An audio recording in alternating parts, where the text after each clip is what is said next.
எந்த ஆதிய நான் கல்யாணம் பண்ணிக்க கூடாதுன்னு நினைச்சியோ அதே ஆதிய கல்யாணம் பண்ணிக்கிறதுக்காக ஆதி கிட்ட சத்தியமும் வாங்கிட்டேன்.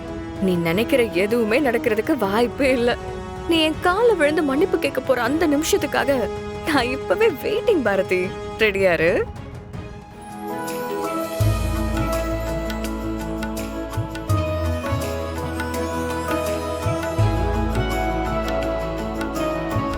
மீனா, இப்போ நீ நம்ம பக்கத்துல இருக்கிற உப்பு கூடைய எடுத்து மித்ரா கிட்ட கொடு. மித்ரா, நீ கடவுளை நல்லா வேண்டிக்கிட்டு ஆதிக்கிட்ட இந்த உப்பு கூடைய கொடுமா.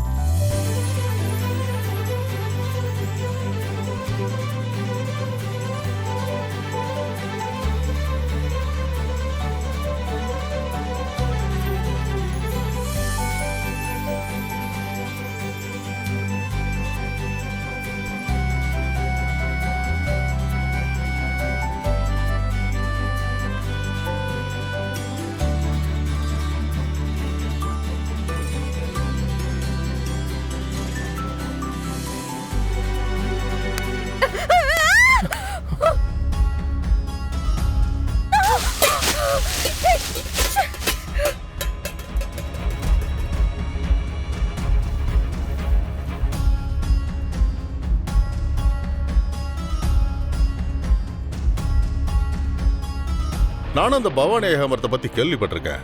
ஆனா நீ சொல்றத பார்த்தா அவங்க சாதாரண ஆள் மாதிரி தெரியலையே. பணபலம், அதிகார பலம், அரசியல் பலம், ஆள் பலம் இதெல்லாம் வச்சுக்கிட்டு தான் பண்றாங்கன்னு நினைக்கிறேன். ஆமா சார், நீங்க சொல்றது அத்தனையும் உண்மை.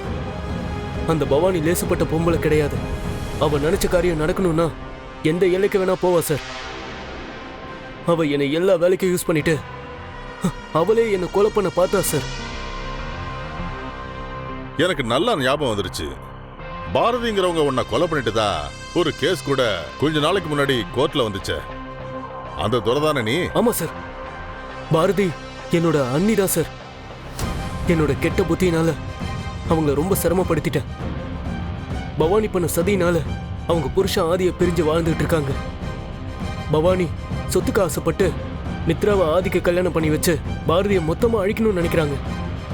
கல்யாணம் முடிஞ்ச கையோட சொத்து எல்லாத்தையும் எழுதி வாங்கிட்டு ஆதியவே கொலை பண்ண திட்டம் போட்டிருக்காங்க சார். நாளைக்கு காலையில விடிஞ்சா கல்யாணம் சார். இந்த கல்யாணம் நடக்கக்கூடாது. நீங்க எப்படியாவது என்ன மண்டபத்துல டிராப் பண்ணுங்க ப்ளீஸ் சார். நான் அங்க போயிட்டேன்னா ஆதியையும் பாரதியும் பார்த்து எல்லா உண்மையையும் சொல்லிடுவேன். அதுக்கப்புறம் எனக்கு எது நடந்தாலும் பிரச்சனை இல்லை சார். நான் பண்ண பாவத்துக்கு எனக்கு கடவுள் கொடுத்த தண்டனைன்னு நினைச்சுக்கிறேன் சார். தயவு செஞ்சு எனக்கு உதவி பண்ணுங்க சார். வலசரவாக்கத்தில் இருக்க கல்யாண மண்டபத்தில் என்ன கொண்டு போய் விட்டுருங்க சார். நல்ல காரியம் பண்றதுக்காக போற. அது மட்டும் இல்லாம அந்த பவானி ஆளுங்கெல்லாம் உன்னை துரத்திட்டு இருக்காங்கிற இந்த உதவி கூட பண்ணலன்னா நான் எப்படிப்பா?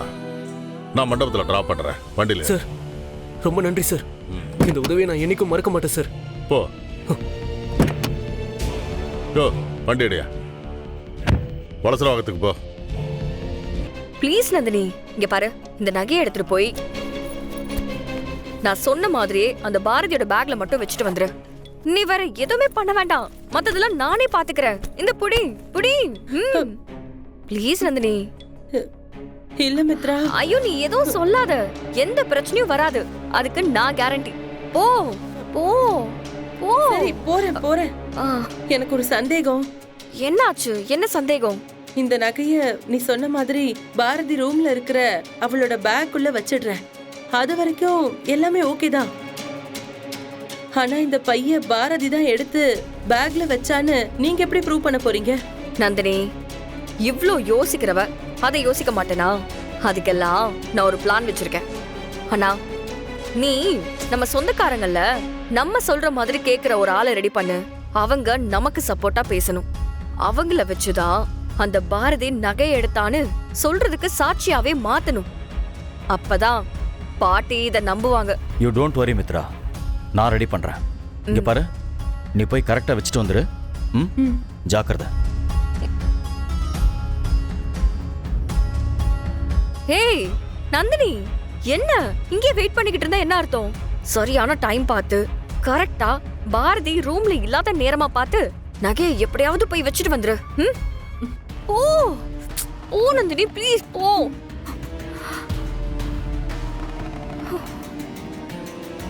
அப்பாடா. ஐயோ, யாரோ வர மாதிரி இருக்கே. இப்ப என்ன பண்றது?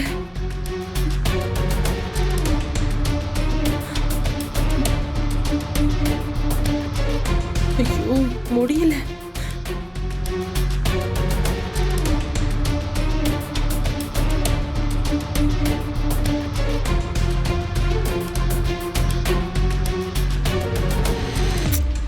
நேரம் காலம் தெரியாம இவ வேற.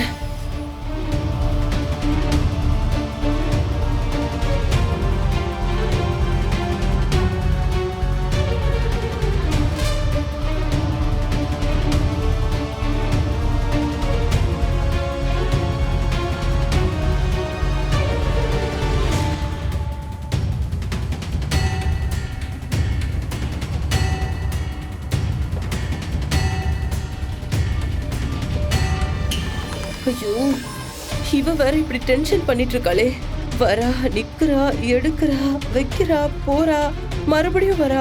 என்ன பண்றா?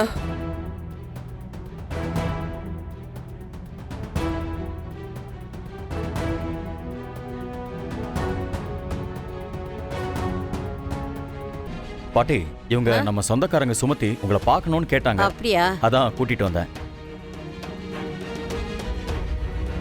வா சுமதி, எப்படி இருக்க? நான் நல்லா இருக்கேம்மா. ஆ நீங்க ஏன் டென்ஷனா இருக்கீங்க? ஆ, அது வந்து அதை ஏம்மா கேட்குற? மித்ராவுக்கு கொடுத்த நகையெல்லாம் காணோன்னு சொல்லிக்கிட்டு இருக்கா. அதைத்தான் தேடிக்கிட்டு இருக்கோம். என்ன பாட்டி சொல்றீங்க? நகையை காணுமா? ஆமா மாமா, ரூம்குள்ள யாருமே வரல. ஆனா நகையை காணும். அப்படியா? நான் இப்ப ரொம்ப நேரமா நம்ம ரூம் பக்கத்துல இருக்கிற சொந்தக்காரங்களோட தானே பேசிட்டு இருந்தேன். அப்போ அந்த பொண்ணு ரூம்குள்ள இருந்து பை எடுத்துட்டு போறத நான் பார்த்தேன்.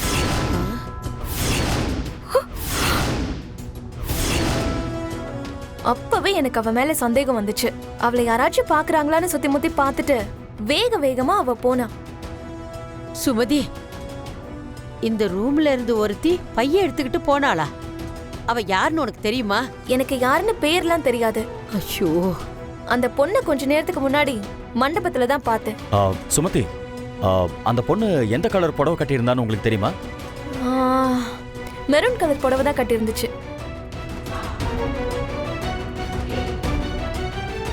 பாட்டி, பாரதி தான் அந்த கலர் புடவை கட்டியிருந்தா.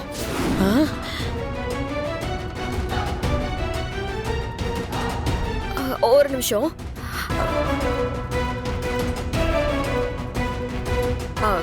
இந்த பொண்ணா பாருங்க. ஆமா, இவங்களே தான்.